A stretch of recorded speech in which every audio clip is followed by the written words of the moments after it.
Hello, you beautiful degenerates, and welcome to Links and Locks, the Action Network's golf betting podcast, presented by Bet365. I'm your host, Roberto Arguello. I'm excited to have you with us for the Zozo Championship Tournament preview from Chiba, Japan at Narashino Country Club. Keegan Bradley was your winner last year. We hit on him outright on our podcast preview then, and we'll try to keep it going this week where we will not be betting on JT Poston, and he will not absolutely break our hearts and render us unable to feel anything for the rest of the weekend.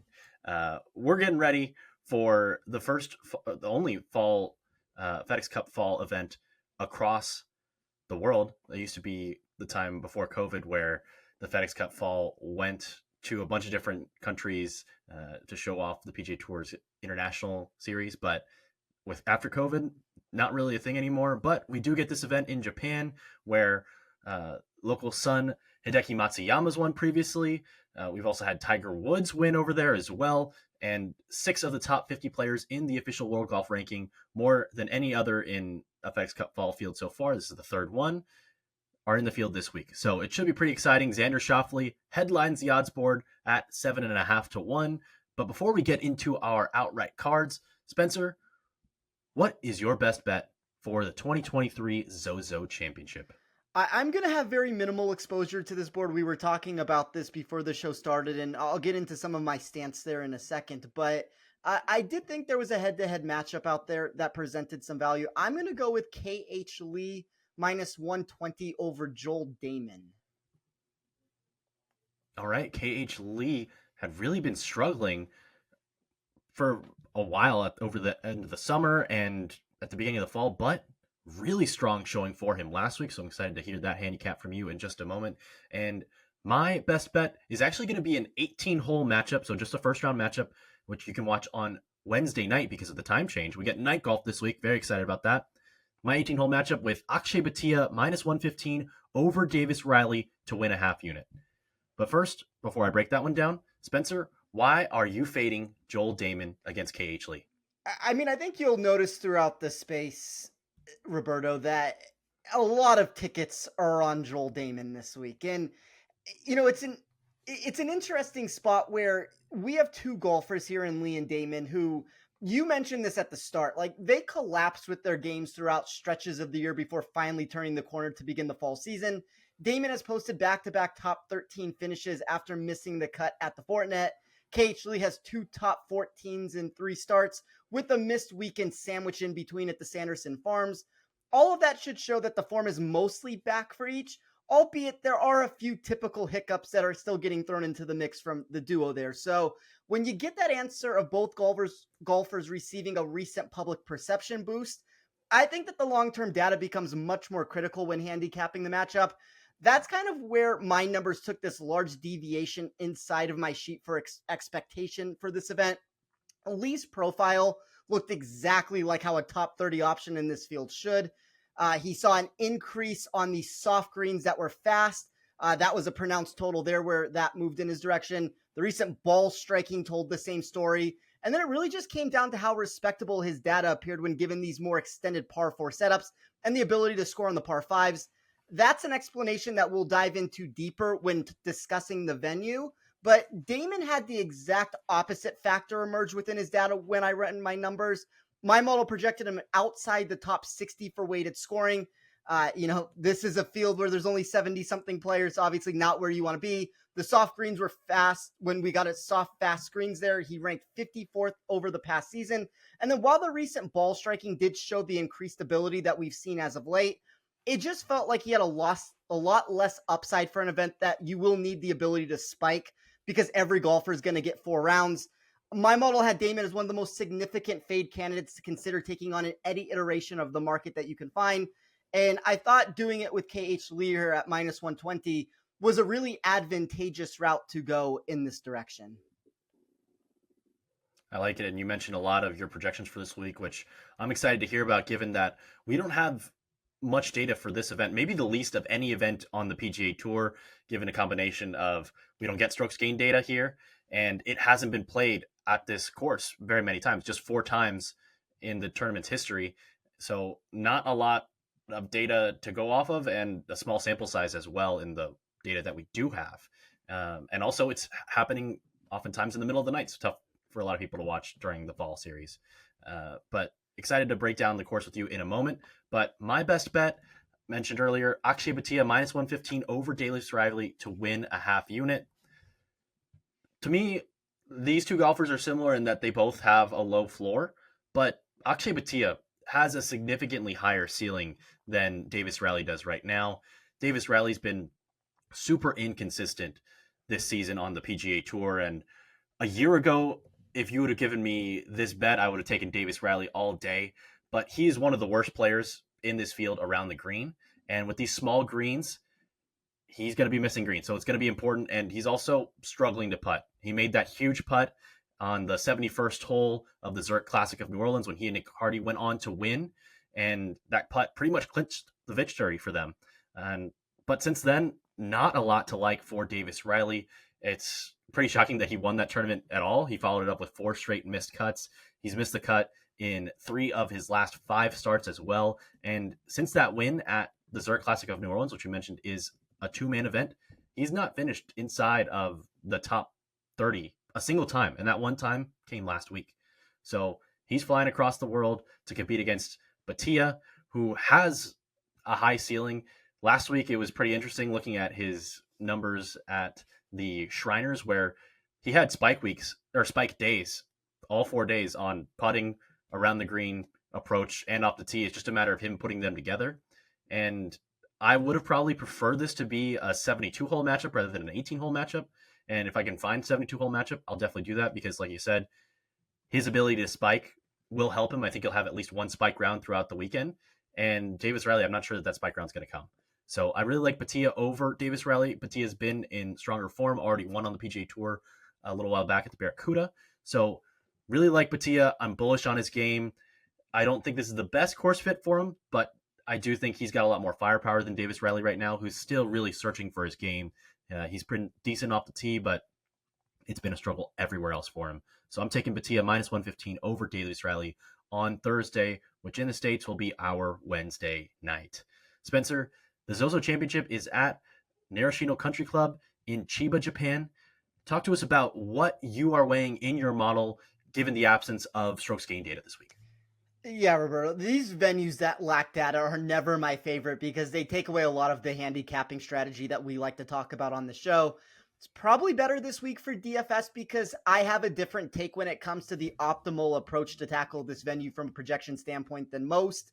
That alone separates my ideal roster construction for a limited field contest that needs any outlier stance that you can find, but it's always going to be a precarious game to play when you create such a dynamically different blueprint for what you're looking for to find success inside of the betting market.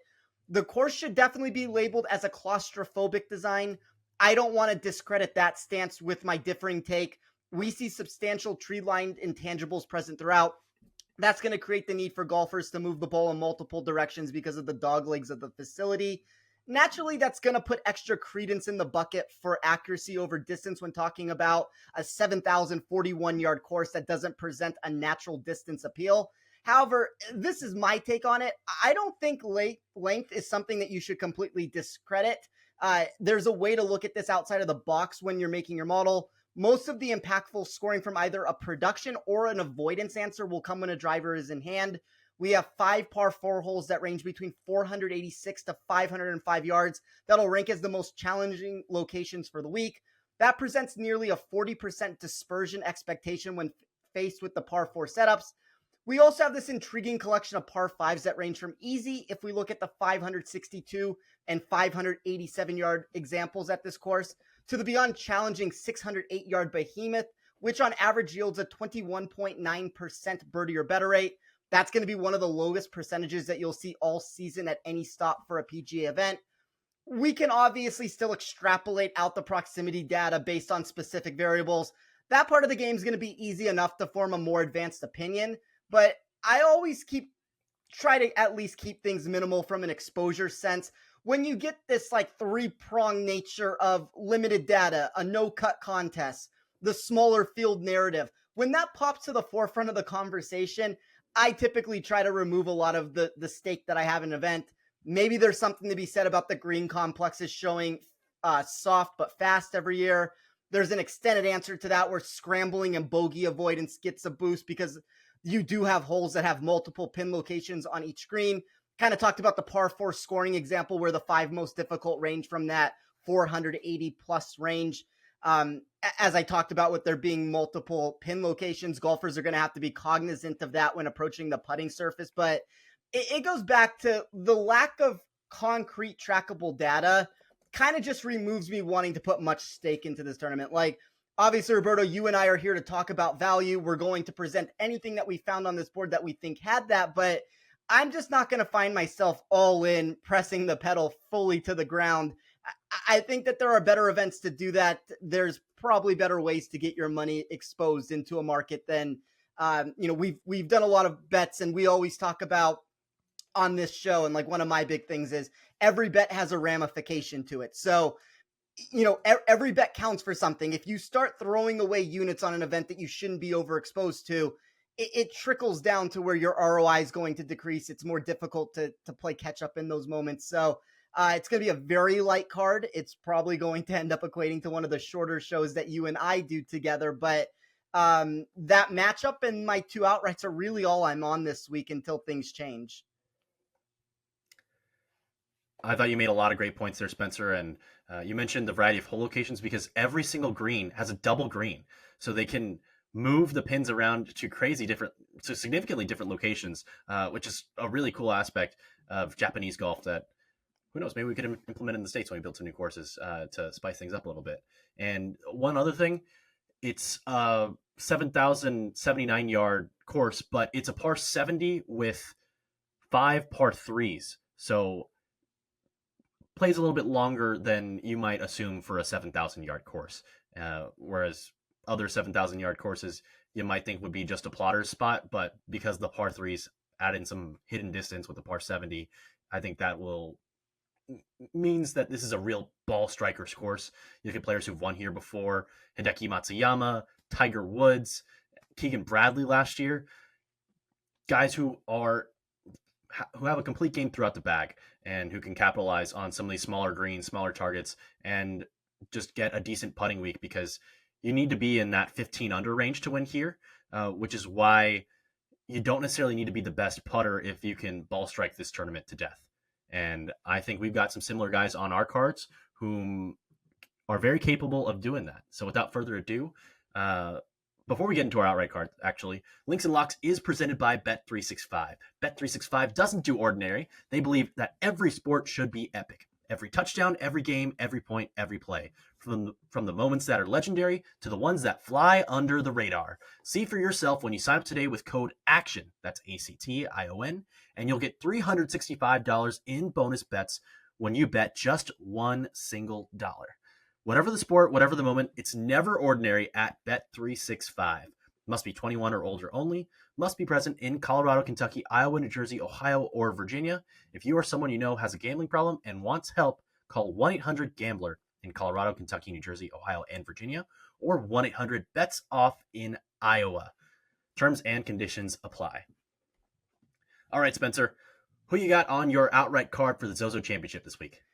I gave this exact answer last year when talking about this tournament, and I think a lot of the concepts are going to apply. You obviously have to pick the right name when you get down to this, but this feels like a top-heavy card that presents a handful of options for us to consider. Typically, with the answer here, I'm okay with betting Xander and calling it a day. I'd be fine taking 2 choices in, your group of Morikawa, Fowler, Cameron Davis, Sungjae Im.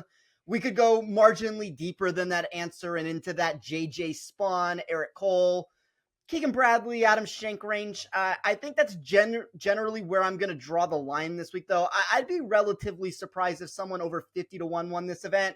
I know the no-cut and limited field concept typically feels like it opens up the possibilities for everyone, but I've always landed under this mindset that giving all the best players in the tournament a guaranteed 4 days will end up separating the actual upside options at a challenging course.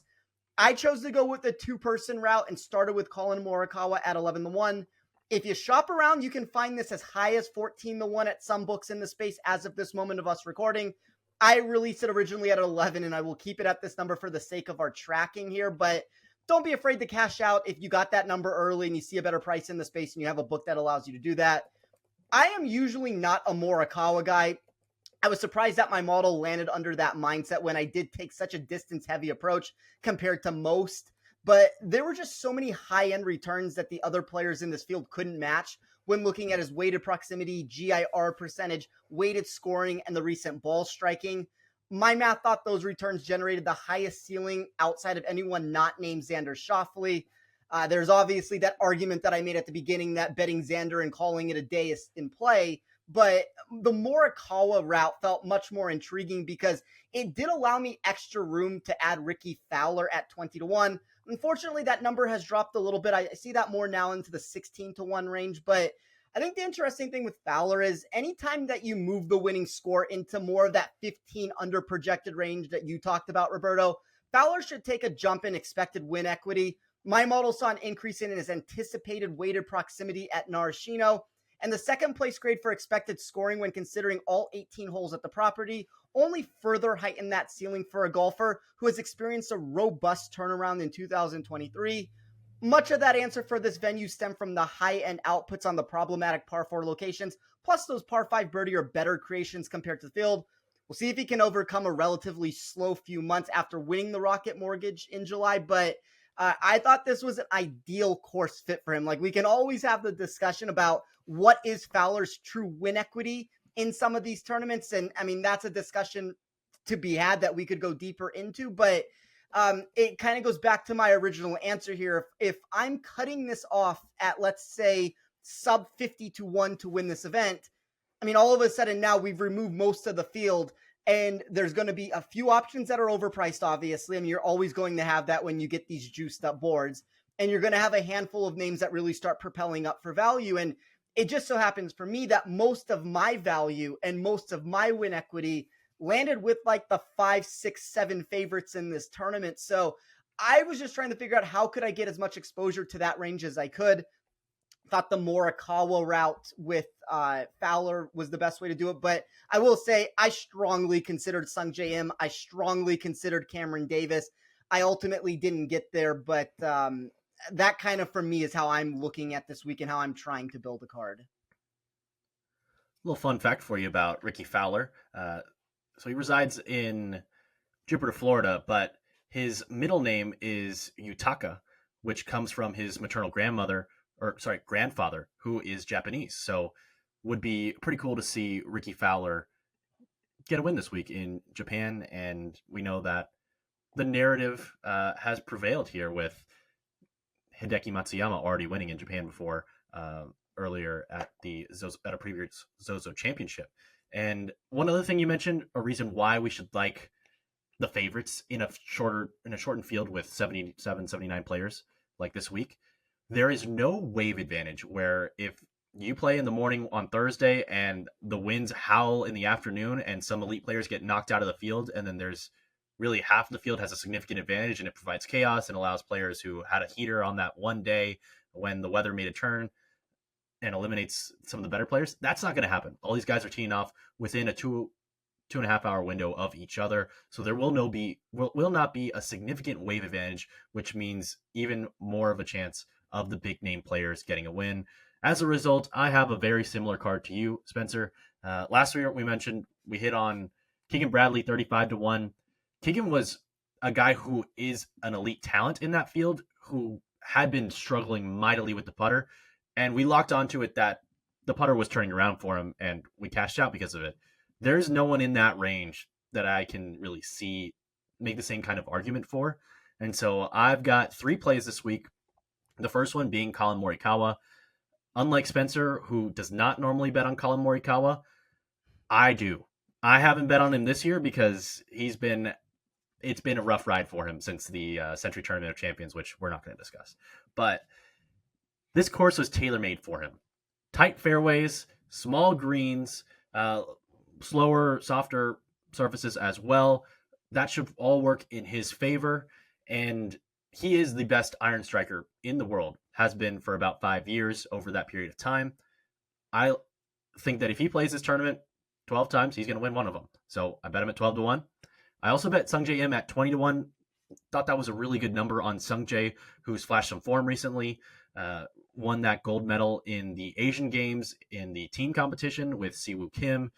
You mentioned the perhaps he'll have a weight lifted off his shoulder narrative. I'm not betting because of that, but I also like that he doesn't have to travel significant ways like many of the other Americans in this field or golfers who've been playing or and are based around in America, because Sung Jae Im has been playing in the Asian Games. He's been playing in South Korea. He's playing that style of golf course, and he's in good form. I like Sung Jae at 20-1, and then I also bet on Taylor Moore. Number grab on Taylor Moore, a guy whom I am very high on. Spencer, you and I both hit on him to win at the Valspar at 70-ish to 1. At 80-1 in a field that isn't that much better than the Valspar, at least at the top it's better, but in the middle, it is not. I like Taylor Moore's chances, and he played here last year, finished in the top 15, finished T12, and he gained over a stroke and a half on the field per round, or over a stroke and a half in strokes gained per round. So I really like Taylor Moore's game. I'm going to buy on him this week at a big number, just because I think he should be more so in the 50 to 60 to 1 range when I compare his quality of golf to others in this field. And given that he's a guy who can go super hot with his putter, that gives him some upside that a lot of other guys in this field I think don't really have. So hopefully Taylor Moore can piece things together and get that putter hot. But otherwise, short card for me with Sung Jae Im and Collin Morikawa. Yeah, I think it's a Spencer, you also mentioned Cam Davis. Yeah. Oh, go ahead, Spencer. No, I was just going to say, I mean, it's a very similar mentality that both of us took on, and I think it's a unique approach because we didn't discuss this before we did the show together, and I never know what you're on, you never know what I'm on, and it's an interesting take where we landed up on the same options, and it kind of just goes back to that answer that both of us have talked about with every single golfer in this field is going to be able to get in 4 rounds of golf. It's a difficult scoring venue where there's not a wave advantage. I think that difficult answer beyond anything else is what makes this unique. And there are certain players that are better suited to win at these challenging tests. I think, you hear the name Sung Jae Im come out of my mouth quite frequently on this show for anybody who tunes in all the time. I mean, maybe this is one of those situations that my model's just much higher on him than the general public is. I very much so consider to go that route. I could give that answer for any single tournament that Sung Jae's ever in. I don't have a problem with anybody who wants to do it with that. But I mean, it's like the Sung Jae, the Fowlers. Those are the guys that received the biggest win equity boost that I had inside my sheet. The one that was interesting to me is the one that you just mentioned in Cameron Davis. My model really liked him, and maybe that's where some of that distance came into play for him, where he saw a boost in my math that I wasn't anticipating people being on. Now, I will say for DFS contests, he looks to be very popular, and maybe that just comes down to this recent form that we've seen 5 top 10 finishes in his last 6 starts. I think this is a supremely talented golfer. I've always thought he's one of the best upside players if he ever could put the pieces together because of his skill set. It's like the same answer that I've always thought with a Cameron Young. Like, those are 2 guys, if they ever can just make it work, they can really start winning a lot of tournaments here. So I don't mind the number on Cameron Davis if you want to go the route. If I'm just going to give one other random name that I thought was intriguing that I didn't get to, that would be a JJ Spawn. I think some of those numbers that are approaching 60 are very interesting. This was a golfer that before last week, I think he had over 30-something consecutive rounds of shooting par or better. Just really been in form recently. Now, you can make the argument that what is his upside on a normal week? I don't know. I mean, that's a discussion that we can have. But when the scoring gets more into this 14, 15, 16 under par range, he was the 3rd biggest climber for me in that type of a tournament. So I didn't get there with Spawn just because I didn't think I had enough room to actually put that onto my card after I went with the Morikawa Fowler route. But like I kind of said, if you have the ability to be able to get higher than the 11-1 that I got on Morikawa, whether that be between 12 and 14, all of a sudden it does open up a little bit more room to fit in a Spawn type player if you do want a little bit extra exposure. Because I, as I keep saying, I don't anticipate this being some week where I have more than 3 or 4 units when it's all said and done. Going off of the units number, I shortened my win equity this week, or win number this week, win target this week, to 6 units from a normal 8 units, just because of how aggressive I'm getting. Yeah. So in total, risking 0.875 units to win 6 units. And Cam Davis is the first golfer I left off my card. I had given out stale numbers like we have with Sungjae Im, who's moved mostly to around 14-1 in the market. But if I didn't bet that one, I would be putting money down on Cam Davis in the 22-1 range. I agree with you that he has a ton of talent and he's really starting to put it together. If you look at his data golf page where you can see breakdowns on strokes gained from putting around the green, approach off the tee over his last handful of tournaments, there's green everywhere. He's been solid throughout the bag. It's a matter of time before he wins. And if you look at how he's played throughout the season, he was sick at the beginning of the season, so perhaps some of other people's numbers are skewed by that period of time when he wasn't playing great golf, and then bounced back, had some top 6 finishes at the Players in a super strong field, then T4 at the PGA where he gained over 3.4 strokes per round, which normally on the PGA Tour, that wins. So he just did it in one of the 5 strongest fields in golf and didn't get the payoff. But T4 at the PGA Championship, really impressive. And then, like you said, top 7 finishes in both of his starts so far in the FedEx Cup Fall. So I really like Cam Davis. If I didn't have that Sung GM number, I would have gotten that one, or I would still bet it. And in tournament, he's one of the only golfers whom I might try to buy in on low if he shoots 2 under and the lead's at 6-7 under par after the first round. But otherwise, not many guys whom I am keeping a close tab on during the tournament. Spencer, speaking of Cam Davis, I also wanted to ask you, this was one that I considered playing for the full tournament. Him versus Sahith Theegala. You can actually get plus 100 for the 72-hole matchup in the two-way market. Would you consider making that bet against Theegala? I like Theegala probably more than the average person does. I think that's an interesting number grab if we're just going in that direction. Like, these are 2 top 10 players for me inside of my model. So if you're purely number grabbing the situation, I don't have an issue with it. But, I think Cameron Davis, until we get a correction in the market, and I don't think we've received it yet. Like, I know a lot of people are going to see that 22-1 price and think that move has been made. I mean, this is a weaker tournament where there's only 70-something players, as we keep saying. Like, you have to spread out the win equity differently, and the numbers move in that direction with it. But I don't know if you have it up in front of you right now, Roberto, but Cameron Davis is probably ranked inside the 40s in the world, I would say, without having the number. 42nd. Okay, so 42nd in the world golf rankings, 28th by the data golf.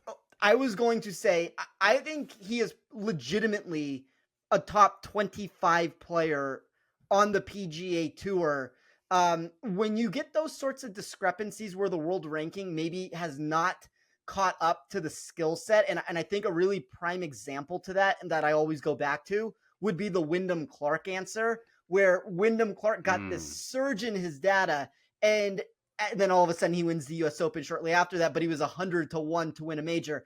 I would keep a very close eye on Cameron Davis as we get into some of these better events moving forward into 2024, because if some of those prices end up entering in that 100-1 range, I think there's value on those numbers. I don't know if it's here against Theegala, because I think he's also a top 25 player, which, I mean, I guess the one argument you could make that of why I believe Davis is the favorite, if nothing else, is Theegala can be a little wonky off the tee. He's a little inconsistent in that area.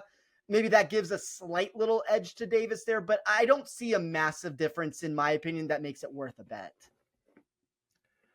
I agree. I thought there was a slight edge off the tee, and I think that perhaps Theegala was being a little bit overvalued because of the win in his most recent start and a top 10 finish in this event last year. The thing for me is, I don't know how he did it last year. I wasn't able to watch every shot, and we don't know if he hit the fairways, if he was slinging it on approach, or if he just got up and down and made an unsustainable number of putts.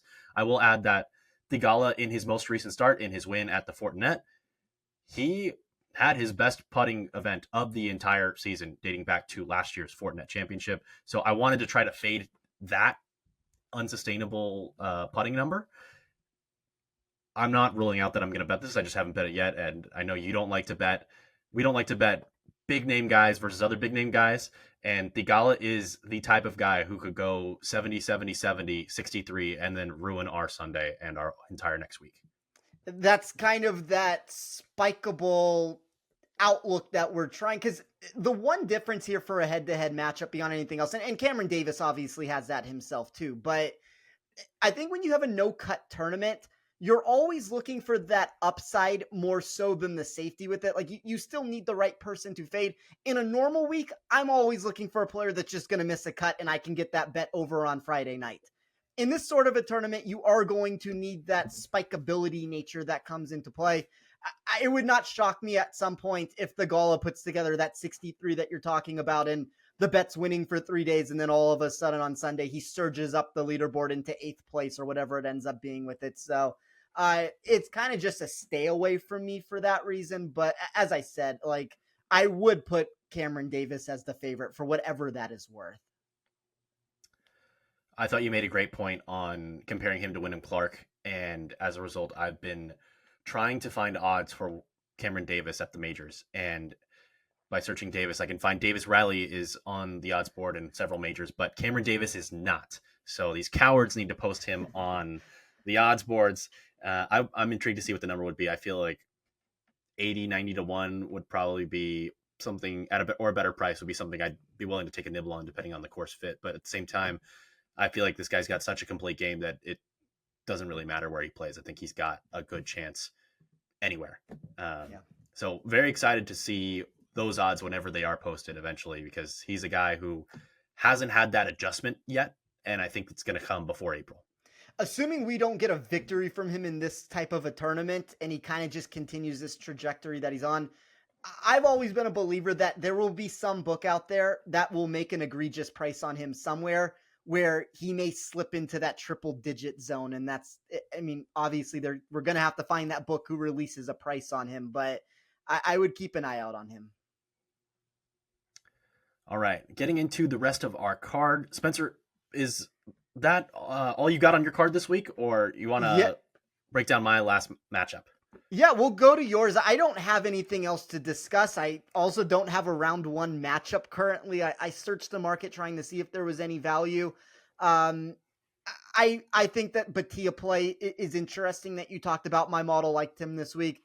I just couldn't really find. I'm maybe a little bit higher on Davis Riley than you were. I think you're on the right side of the matchup, certainly there, but I didn't have a big enough edge anywhere to want to jump in. Obviously, the placement markets are going to be a problem.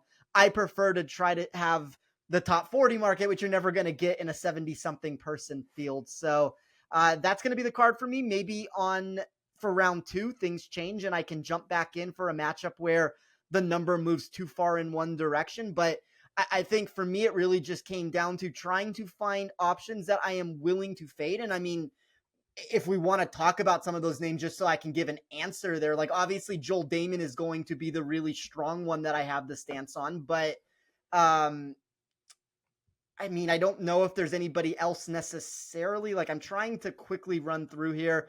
I consider Taylor Montgomery taking him on. If you could find a matchup against him. That makes a lot of sense. Yeah, I think he's a player that we saw a little something from him in Vegas, but there was expectations for why I thought there was a reason behind that. I think this is all of a sudden a very dangerous course fit for him.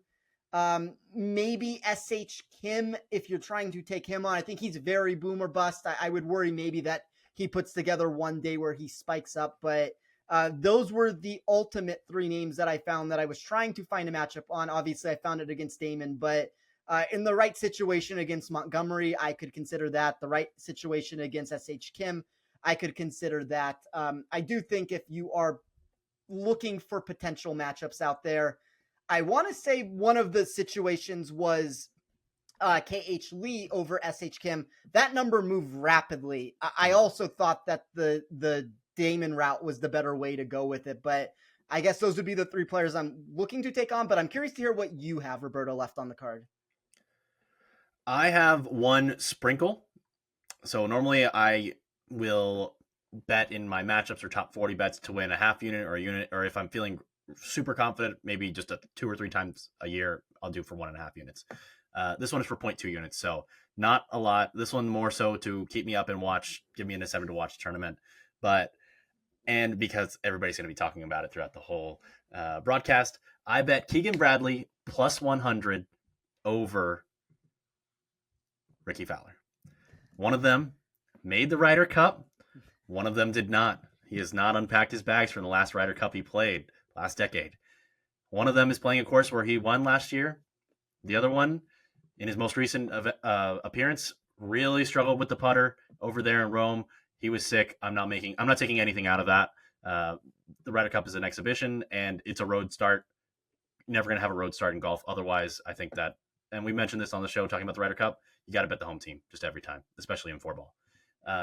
I think Keegan Bradley's a better fit for this course, but the putting struggles that Ricky Fowler had there in Rome were part of a larger trend that's been happening since his win at the Rocket Mortgage. And if that putter is not a huge asset for Ricky Fowler, Keegan Bradley should be favored over him. So at plus 100, it was enough for me to take a nibble on just 0.2 units. So not going to be a big deal for me whether it hits or not, but I'm very intrigued to see how Keegan Bradley does in his title defense this week. They have the same putter, by the way, so they could flip off the putters and be all right. But I like Keegan Bradley this week. I still love the course fit for him. Not going to bet him outright at, I think, 22-1 compared to 35 we got last year. But I thought this was a good way to back him against Ricky Fowler. I mean, and then additionally, yeah, go ahead. I was just going to say, we can add a friendly wager to that 0.2 units that you have. I lean the Ricky Fowler side. I agree with your Keegan Bradley sentiment there. I have no reason that I'd want to take him on. This is the exact type of a course that you would expect him to find success. Great ball striking, maybe some of the putting gets... And by the way, I mean, the putting numbers for Keegan inside of my sheet are phenomenal. Like, that is the biggest turnaround that we have seen from him for why things have kind of shifted in the right direction. I guess the thing is I am really high on Ricky Fowler this week. Maybe it ends up blowing up in my face because I know he has not been great since that victory at the Rocket Mortgage, but I think there were two guys that at least I noticed that opened at that 20-22 sort of a number that just got blasted down the board into that 14-16-1 range. One is the guy you're on in Sanjay. The other one is the guy I'm on in Ricky there. So I am much higher than you are on Ricky, but it doesn't mean that I dislike Bradley by any means there. Well, we can figure out off the air what our side bet's going to be on Fowler and Keegan Bradley. I also wanted to share, because they released the tee times a little bit earlier, and I normally do the Wednesday first round leader article on Action Network, which has been a source of my Thursday pain the last 2 weeks, over the last two tournaments. Bet Sam Ryder first round leader. He got to plus 100 live odds to have the first round lead at the Sanderson, and then bogeyed his next two holes. And then last week we got to minus 1,000 with JT Poston, and then Bo Hostler happened. So this week we're going to cash a ticket on a first round leader, and it's going to be on a Wednesday night because we're cursed on Thursdays. I'm going back to the well with Sam Ryder.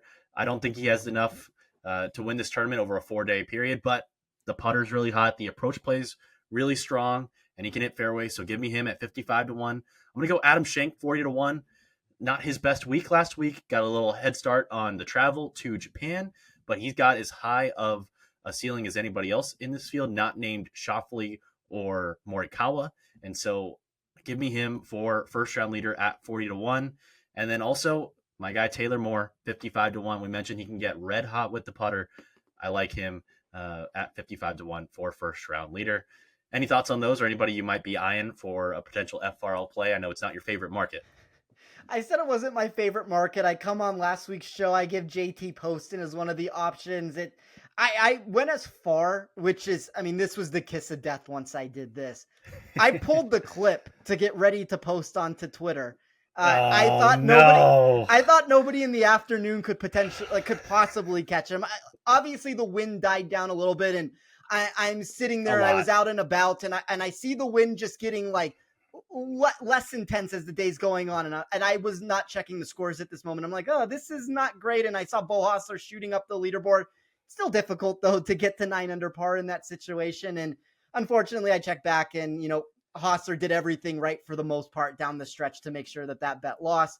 I don't have anything in the first round leader market. It has been a very sad year for me in that front. Like, there's been so many plays that I would have thought would have been a win, and then they fell apart at the end, or there's splits that came from it. I do want to say, as far as Adam Schenk is concerned, this is a really, in my opinion, a really nice bounce back spot for him. Everybody wanted to play him last week, including myself. I had him in a lot of different iterations of the market. He disappointed everybody. I think whether you're talking DFS, a first round leader bet, even if you want to just talk about potentially, I mean, I mentioned him at the start of the show. Like, I think there's legitimate win equity on him at this course. Didn't get there with the way that I built my card, but I would keep an eye on him. I guess the other person that I would just throw out there to keep an eye on, because he does have such high upside numbers when he puts it together, would be Vincent Norman. I don't know if I'm going to get there on any of these wagers in the first round leader market. And maybe this is one of those spots where it's like, if I don't actually put the play and I just put it out into existence here, the bet will get across the finish line. But for me, those would be just much more fun plays to throw out there. I don't know if we necessarily have much of an edge in the market with the way that the pricing was put out.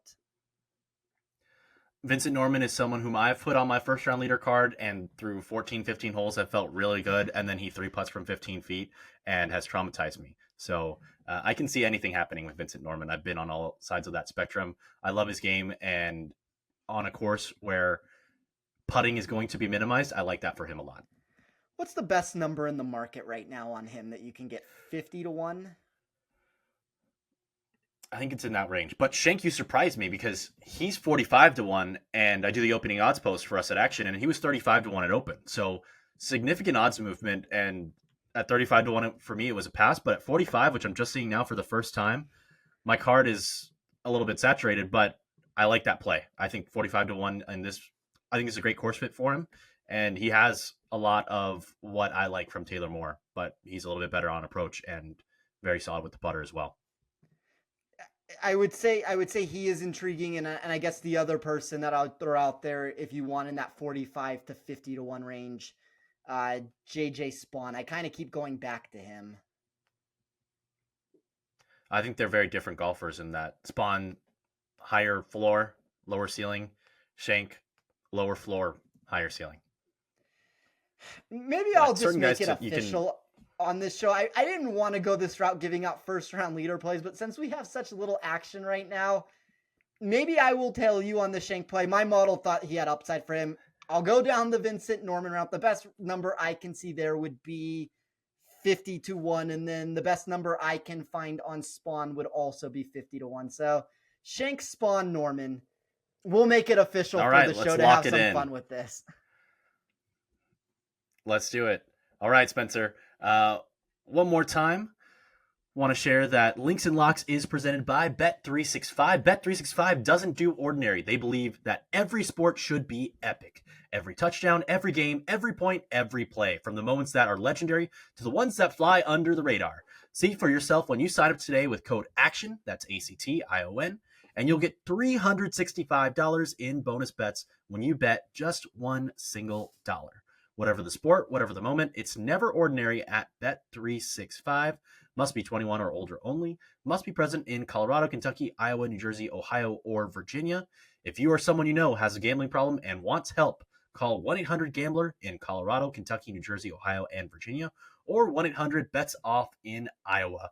Terms and conditions apply. All right, Spencer, where else can the people find you this week, unless you got any other plays on your card? No, that's going to be it for me. You can find me on Twitter at TOffSports.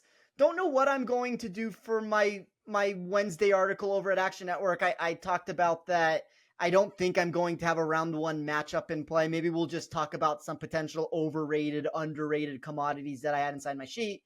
If you want to head over to Rotoballer, you can get my model, get any of the data that I've talked about. And I think for my end, for this friendly bet that we have between Fowler over Bradley, at least on my end of the bet there, I mean, I would like you to dress up as Jason Day for Halloween. We'll see if that's something that you're willing to do. If you want to tell me what you would like for my end, we can go in that direction. But that's what I'm going to petition for at this moment. Oh, okay. If I have to dress up as Jason Day, which I'm excited to do, I'm going to make you dress up as Collin Morikawa. And hopefully he cashes this week so you can spend a little extra on that costume. Oh, this is like my worst nightmare. Well, we'll see if that happens. And maybe we get some side action with Nick on it too. You can find our third podcast partner, Nick Bretwish, on Twitter at SticksPicks. That's Sticks with an X. And you can find me on Twitter at RobertoA213. I'll have the first round leader article for you guys on Action Network tomorrow afternoon, which we are going to catch this week. And then, as always, want to say a big thank you to everyone who makes this podcast possible, especially our producer, Noah Niederhofer, and our executive producer here at the Action Network, Matt Mitchell. Thanks for tuning in to our Zozo Championship Tournament preview, and here's to hoping you hit a home run in the land of the rising sun.